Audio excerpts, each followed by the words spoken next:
There is a house in Binh Phuoc Province, in the south of Vietnam, that most people drove past every day without a second thought. It was not a remarkable house. A modest two-story home on a quiet street. A small business run out of the ground floor. A family that the neighbors described later as warm, generous. The kind of people who remembered your name. On the evening of July 7th, 2015, the lights in that house were on, and then, sometime after midnight, they went out. By the time anyone noticed, really noticed, it was already the morning of July 8th. A neighbor. A knock that went unanswered. A door that opened too easily. Inside, the police found 6 people. Van Mai and his wife, Nguyen Thi Bich, their children. The youngest had not yet started secondary school. None of them had made it to morning. Now, I want to be honest with you right from the start. This case is not easy to sit with. I had to step away from it more than once while I was researching, because the hardest part of this story is not the crime itself. The hardest part is a phone call. A completely ordinary phone call that happened that night, that nobody flagged as strange, that nobody thought twice about. We are going to come back to that phone call.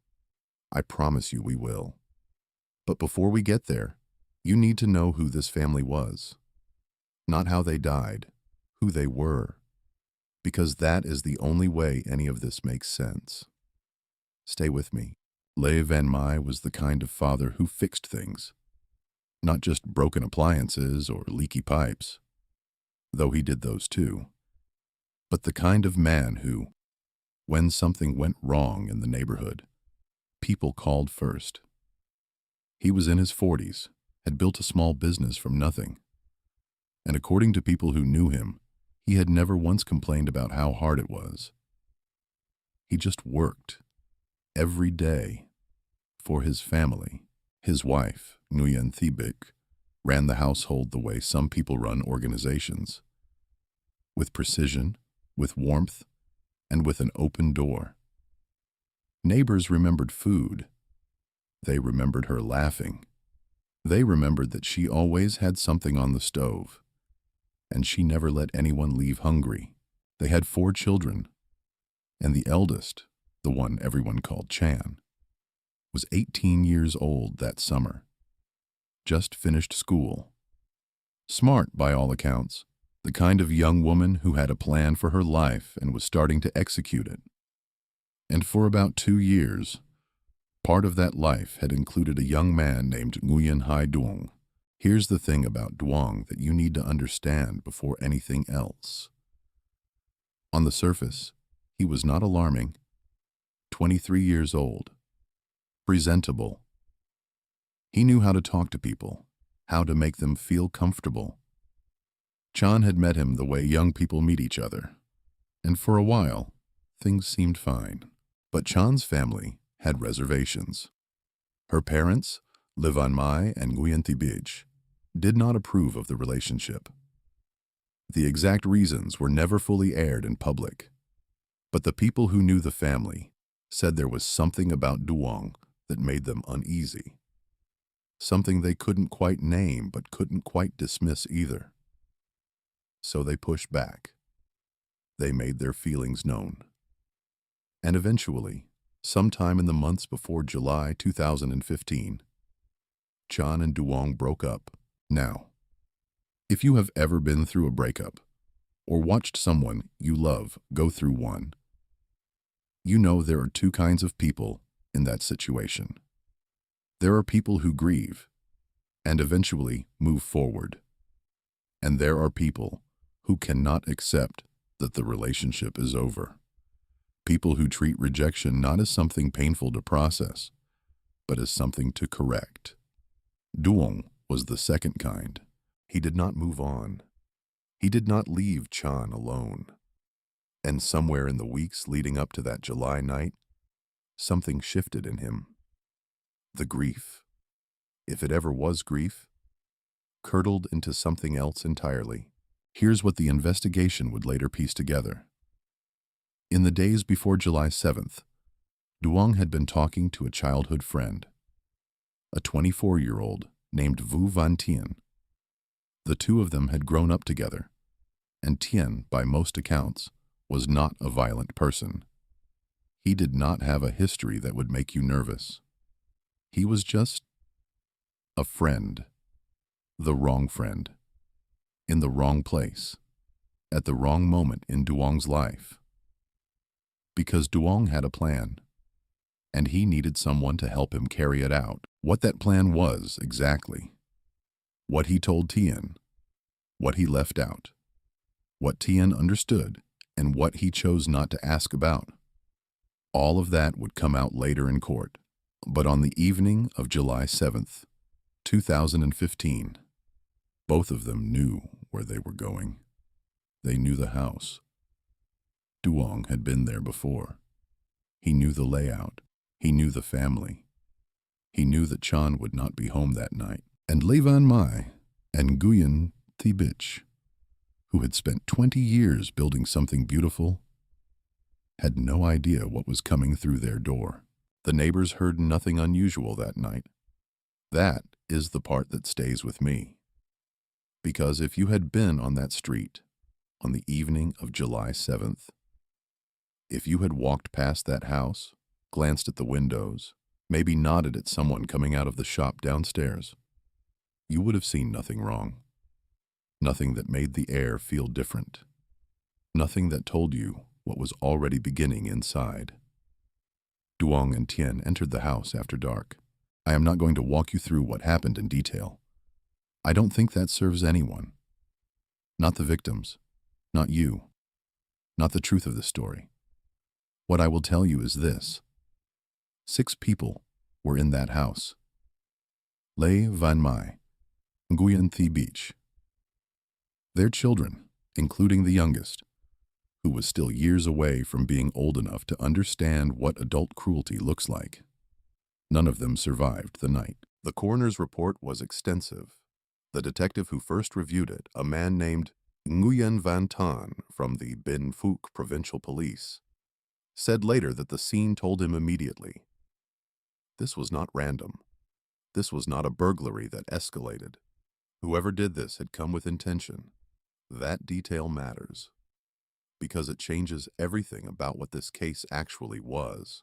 By the morning of July 8th, a neighbor had noticed that something was wrong. The shop downstairs hadn't opened.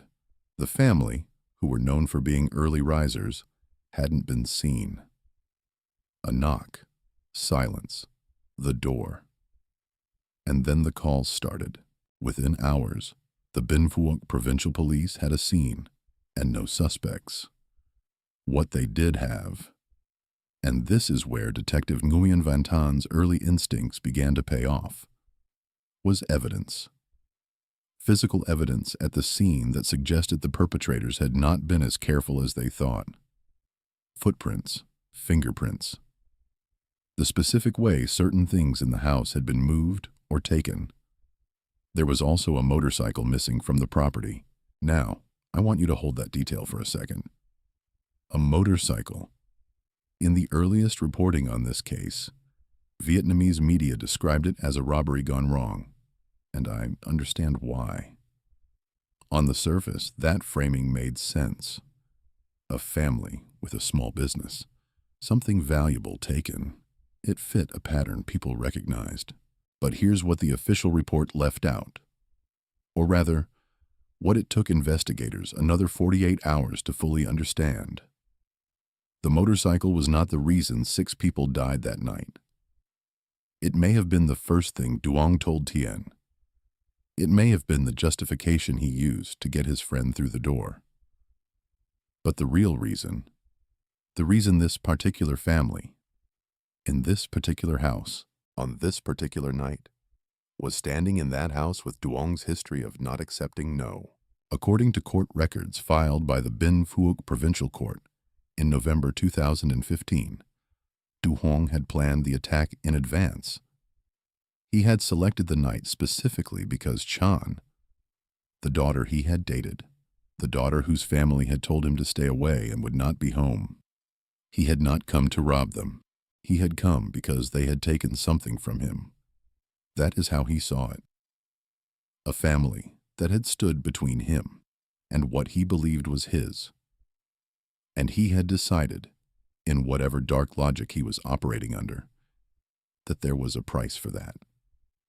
Le Van Mai had fixed things his whole life. He had built something from nothing.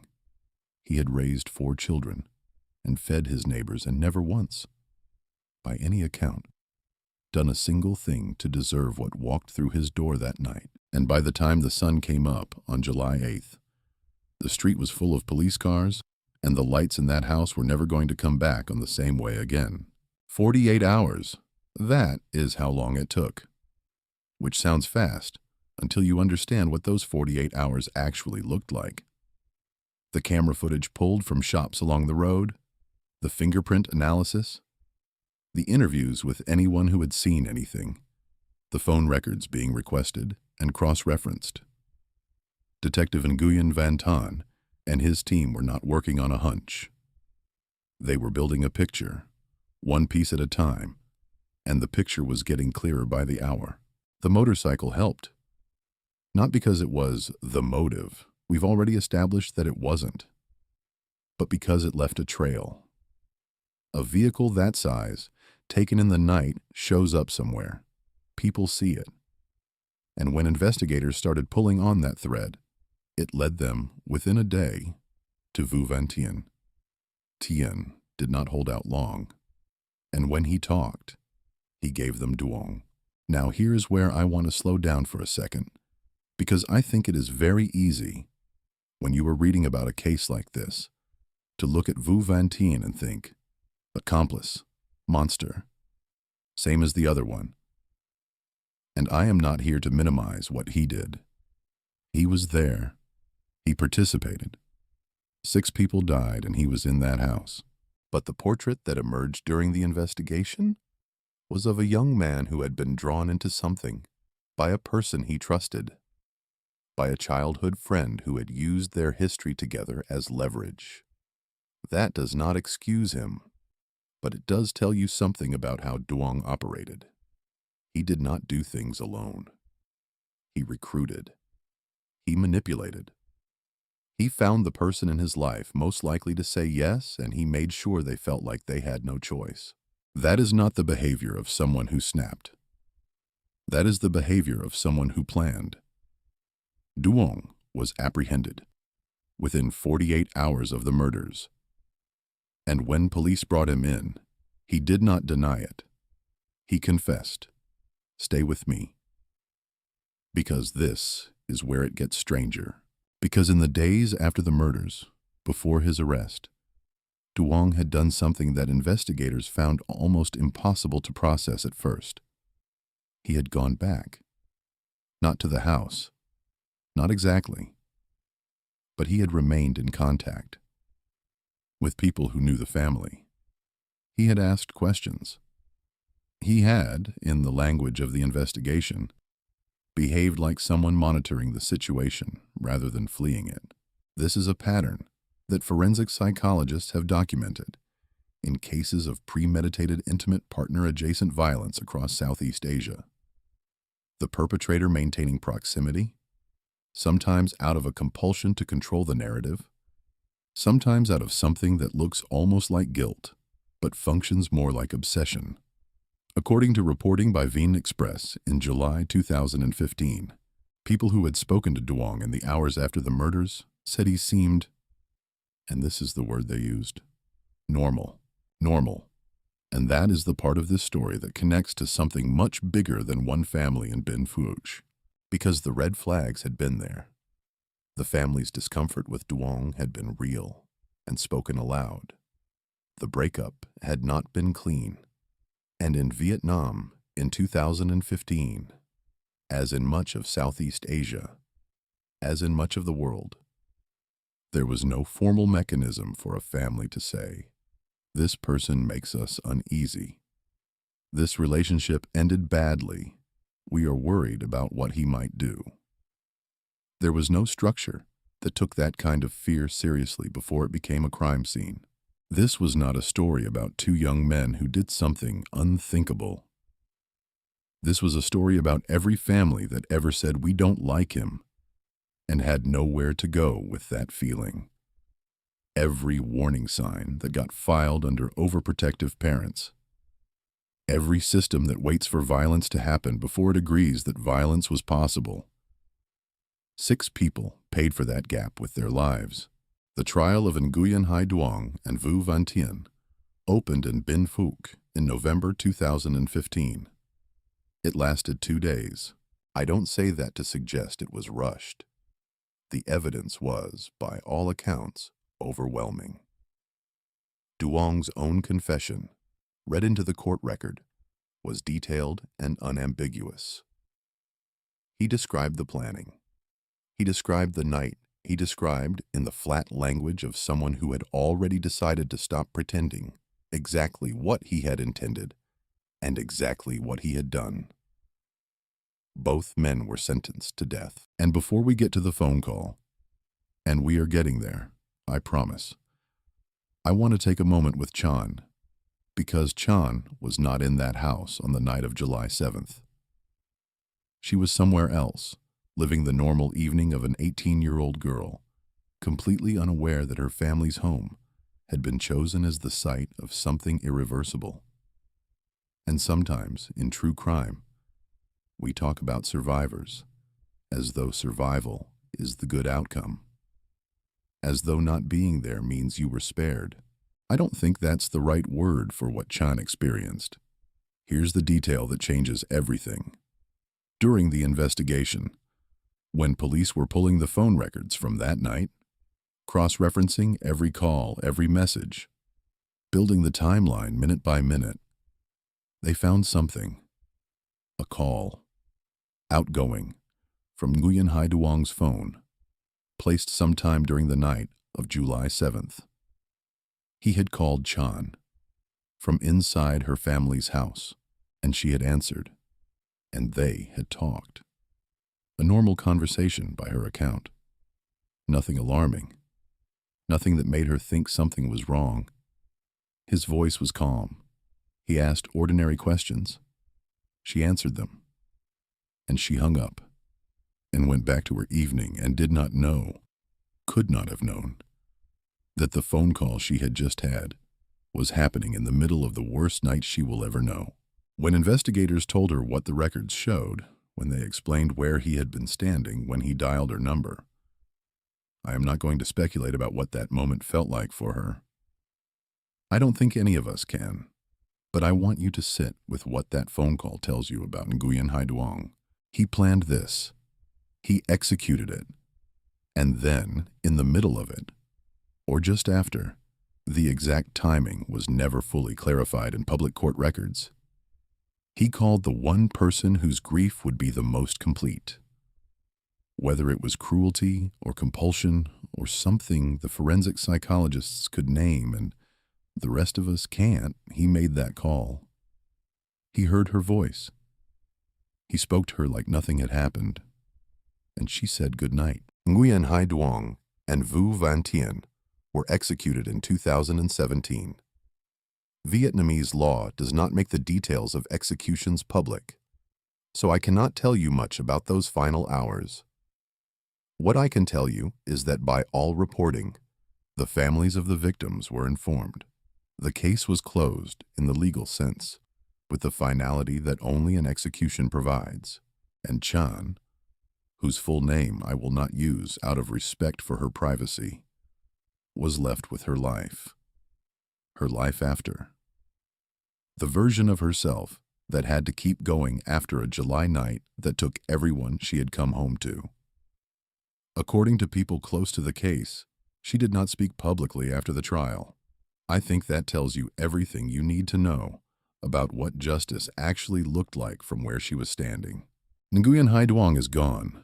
The law handled that. But I keep coming back to something that the law doesn't handle, cannot handle. The law can remove a person from the world. It cannot remove a phone call from someone's memory. Chan was 18 years old that summer. She had a plan for her life. She had a family that fed the neighbors and fixed things and kept the lights on. And now she carries something that no sentence, no execution, no verdict can touch. The memory of a voice on the other end of a line, asking ordinary questions on the worst night she will ever know. The house in Binh Phuoc is still there. Liv and Mai built it to last. I think about that sometimes. A man who spent his whole life building something solid, something real, something that would still be standing after he was gone. He was right about that part. He just didn't get to see it. If this case stays with you the way it has stayed with me, I think that's the right response. Some stories aren't meant to be resolved. Some stories are meant to be remembered. Remember the family, not the man who called.